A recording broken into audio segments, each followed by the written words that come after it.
Presentation of the quality indicators of upper double balloon enteroscopies.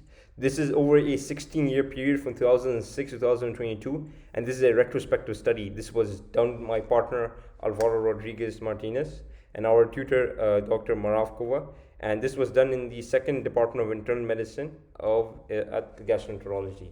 So now the diagnosis of the small bowel, it can be divided into two main categories. Either we can do radiographic methods or either we can do endoscopic methods. So examples of radiographs can be with a contrast, so enterocolitis, or the radiographic methods are mentioned here down below. So this can be enterocolitis, it can be CT or MRI angiography, enterography.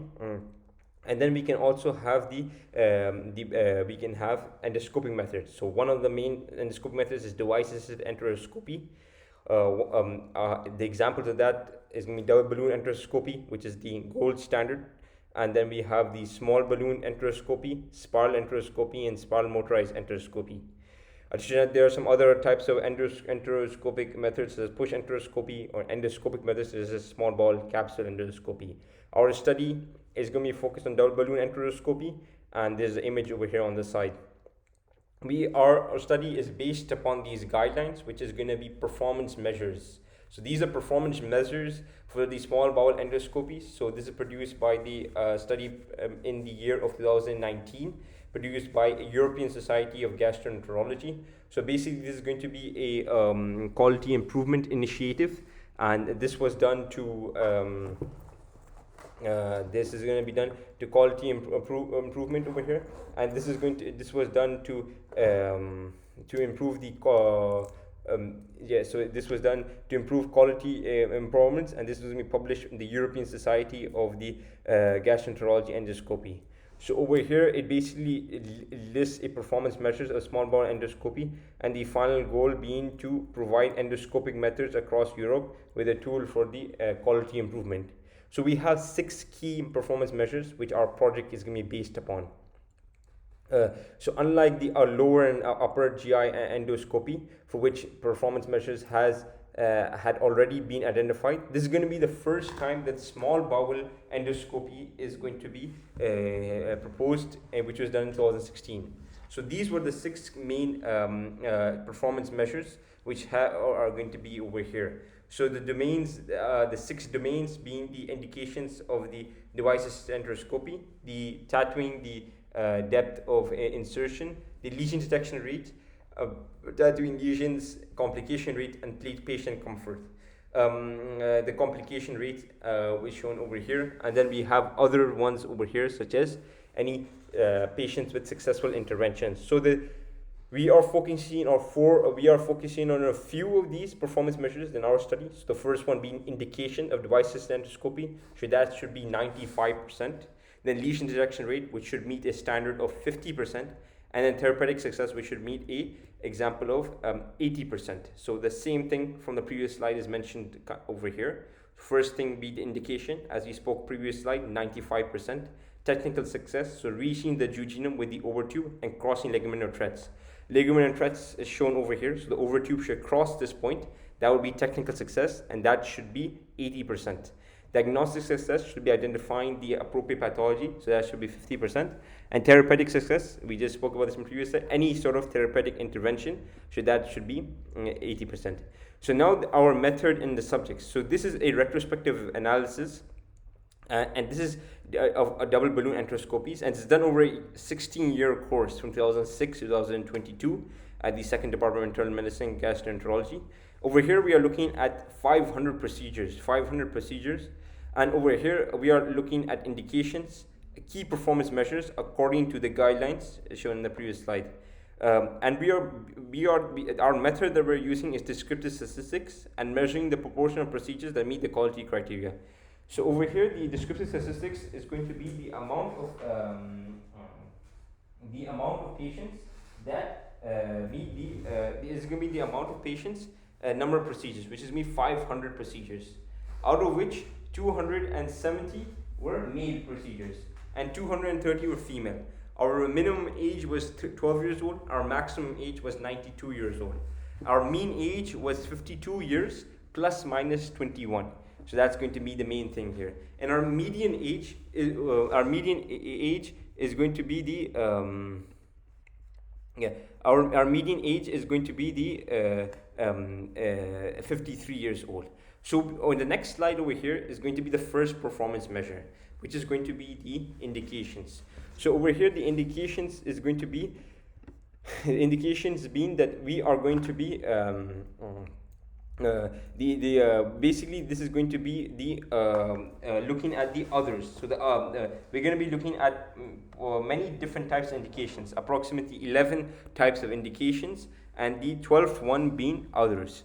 So we can see over here that the and we will have some. So others are the ones that don't correspond with any of the above. So it doesn't correspond with any of the above, and these are inappropriate. So an example of this one, positive finding capsule endoscopy, we have a photo of that, and also example of the Crohn's disease, we also have a example of that. So that's going to be over here. So this endoscopic procedure with jejunal stromal tumor, this is an example of possible finding on capsule endoscopy.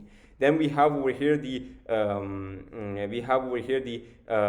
this is an example of a new onset of Crohn's disease. So the left side is new onset of Crohn's disease in the jejunum, and then the a chronic Crohn's disease, so jejunal stenosis, strictures, ulcerations. This is going to be chronic Crohn's disease on the right. Then we have over here performance measures, indications. So our performance measures, it is going to be at the minimum standard of 95%. It has to meet a standard of 95% over here. So this is going to be the minimum. Minimum is going to be 95%. However, over here we did not meet the standard. We only reached 88.6% of the according to the guidelines, we were not able to meet the standard over here. And the others was 11.4%. The reason why we did not make the standard, we'll speak about this a little bit in the conclusion. The next thing is going to be technical success over here. So technical success is basically the overtube, not only the endoscope crossing and passing the ligament or threads. So over here, the technical success is going to be it's going to be based upon the clinical, it's monitored in the clinical trials. And over here, technical success, it was very high, 97.8%. So we met the minimum standard by SK, by the European Society, by the guidelines. Then over here we have the diagnostic success. So this is defined by the proportion of device-assisted endoscopies to detect the pathology, which is indicated in the patient, which is a related indication of the patient's problem. So over here our diagnostic success was 93.2%. So over here we met the minimum requirement standard by the guidelines, which is only 50%. Then we have therapeutic success. So this means proportion of patients who had a successful therapeutic intervention. Again, this is very, very high, 98.5% in our case, 1.5% only failure rate, and we again met the guidelines, which is going to be 80% over here. So now our conclusion. The quality of the double balloon endoscopy and device-assisted endoscopy are clearly defined by SK guidelines. So the double balloon endoscopy is going to be measured in our quality, meets our quality criteria related to diagnosis success, which was 93%. So we met the quality criteria for diagnosis success. We met the quality requirement for therapeutic success and also technical success. The technical success is very high, 97.8%. So this means that it's a low learning curve for double balloon endoscopies. So very low learning curve for double balloon endoscopies. So this is going to be for any new doctor, the learning curve would be quite low, quite easy to grasp. And then higher adherence to the correct indications may improve the quality of the patient care and the small bowel disorders. So if we, because our indication was indications, our current indication was 88.6%. So we were below the standard of 95%, which is the indication rate. So for this, if we have more adherence to the indications, we will have possibly more quality of care for small bowel disorders. I would like to thank the co-author of this, Alvaro Rodriguez and Martinez, and then our colleagues Amin Kaibov and Ali Tekelkar, who helped a lot. Our tutor, Dr. Maravkova, who helped as well a lot. And I would also like to thank the head of endoscopic unit, Stanislav Richets, Dr. Stanislav Richets, and the head of the Department of Gastroenterology, Dr. Teketsi, Ilya Teketsi, who. So I'd like to also thank So thank you for your attention.